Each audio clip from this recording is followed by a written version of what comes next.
என்ன ஆண்டி டென்ஷனா இருக்கீங்க? இப்போதான் அரவிந்த் அக்கா ஒரு டென்ஷன் கொடுத்துருக்காங்க. பூஜை கேன்சல்னு சொல்லிட்டாங்களா? இல்ல, பின்ன எல்லாரும் படி ஏறி மேல போகணும்.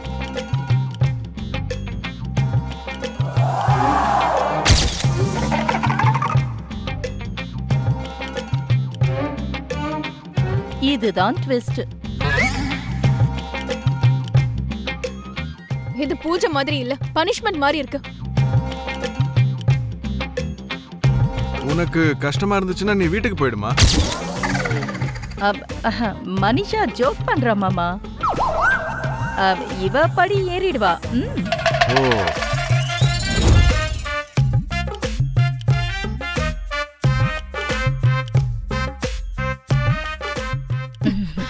என்ன எதுக்காக கமிட் பண்றீங்க ஆண்டி? பூஜையில நீ மித்ரா பக்கத்துல உட்காரணும்னா இந்த படியை ஏறிதான் ஆகணும். ஜானு, பூஜைக்கு தேவையானதெல்லாம் எடுத்துட்டு வந்துட்டல? கொண்டு வந்துட்டேன் அத்தை. சரிங்க அத்தை.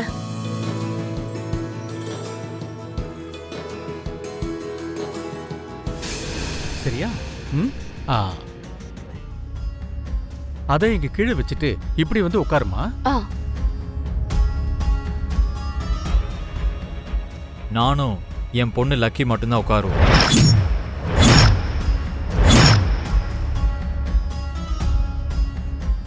இது குடும்பத்தோட உட்கார்ந்து செய்ய வேண்டிய ஹோமம்பா. அம்மா அரவிந்தா, நீ மித்ரா கிட்ட சொல்லலையா? யாரு சொன்னாலும் இவ பக்கத்துல நான் உட்கார மாட்டேன். பூஜை பொருட்களை கொண்டு வந்தது லட்சுமி தானே மித்ரா. ஹோமத்துல அவதாண்டா உட்காரணும். என்னத்த கொண்டு வந்த அவ? கீழே இருந்து கஷ்டப்பட்டு நான் தான் கொண்டு வந்தேன். என் கை நழுவி கீழே விடும்போது கீழே விடாம அவ புடிச்சுக்கிட்டா. இந்த சின்ன விஷயத்துக்கே அவளை ஓமத்துல உட்கார வைப்பீங்களா? அதுவும் கை நழுவி லக்ஷ்மி கைக்கு எதுக்கு வந்தது? அப்போ அதுக்கு அர்த்தம் என்ன? அம்மனோட அருள் அவளுக்கு இருக்குன்னு தானே அர்த்தம். அவ அதை பிடிச்சதுனால அந்த அம்மனுடைய அருள் அவளுக்கு இருக்குன்னு ஒத்துக்கணுமா?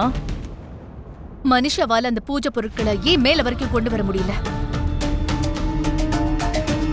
விடுங்க அத்தை, ஓமம் நடக்கிறது தான் முக்கியம். அவங்களே இருந்து பண்ணட்டும். அவரு பக்கத்துல நீதாமா இருக்கணும். அவ இருந்தானா நான் பூஜை செய்ய மாட்டேன். கை எடுத்து கும்பிடுறேன்டா.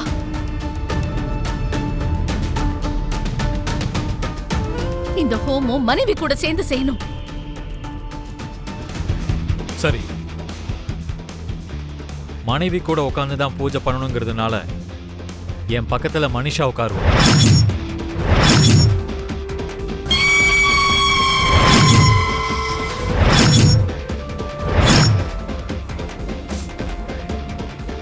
அந்த பொண்ணால உன் பக்கத்துல எப்படி உட்கார முடியும்பா? அவ என் வருங்கால மனைவி. தாலி கட்டின மனைவி இருக்கும்போது அவ என் மனைவின்னு நான் நினைக்கவே இல்லை.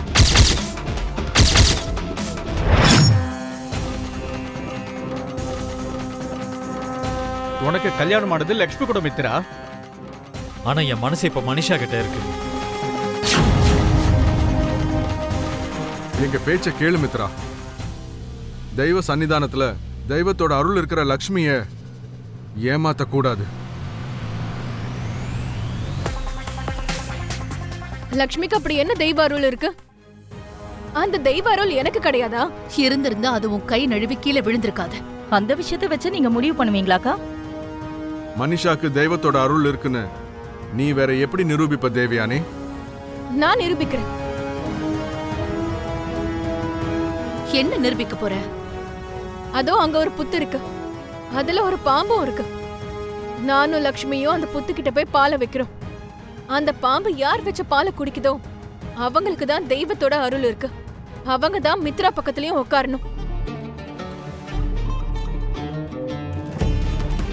சரி, அந்த நாக தேவதையோட அருள் யாருக்கு இருக்குன்னு பாத்துடலாம். யாருக்கு இருக்கும் அவங்க தான் மித்ரா பக்கத்துல உட்காரணும். அதுக்கு மித்ரா ஒத்துக்கிட்டே ஆகணும். வாங்க நம்ம புத்துக்கிட்ட போகலாம். இனி நம்ம பரீட்சை ஆரம்பிக்கலாம். 2 பேரும் புத்துக்கிட்ட பாலை வைங்க.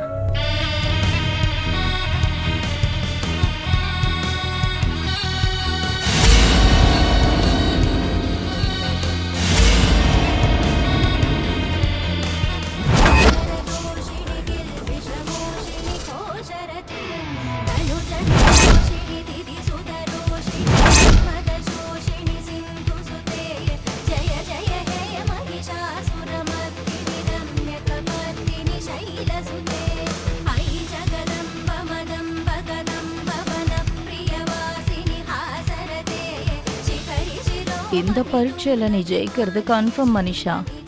மித்ரா பக்கத்துல உன் இடம் கன்ஃபார்ம் ஆயிடுச்சு. பின்ன என்ன ஆண்டி, அந்த புத்துல இருந்து பாம்பு எந்த வழியா வரும்னு எனக்கு மட்டும்தான் தெரியும். லக்ஷ்மிக்கு தெரியாதுல்ல.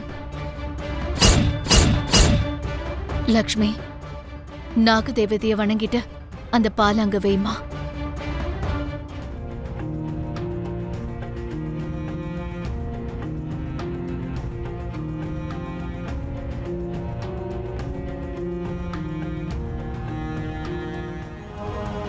ஏய், நீயும் வேண்டிக்கிற மாதிரி சும்மா நடி. ம்.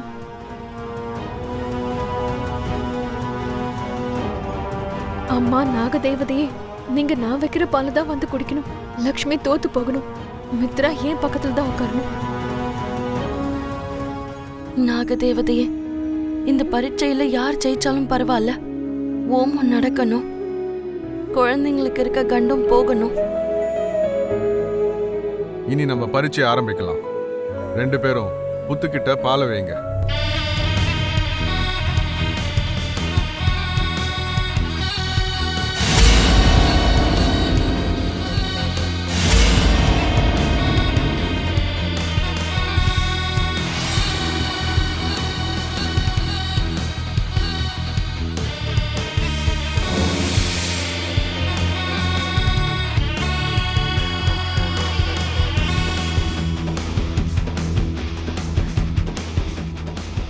இது என்ன ஆண்டி, பாலுக்கு சித்த பாம்பா இருக்கு. வாசனைக்கே வந்துருச்சு. என்ன பாலையே வைக்கல, அதுக்குள்ள வந்துருச்சு. மனிஷா, இது கடவுளுடைய பாம்பு. எதை போய் கிண்டல் பண்ணிட்டு இருக்க? கேட்டிருக்கோன்னு நினைக்கிறீங்களா? தெரியல, ஆனா பாம்புடைய காது ஷார்ப்னு சொல்லுவாங்க. நாகதேவதை வெளியே வந்துருச்சு. நீங்க 2 பேரும் பாலை வைங்கம்மா.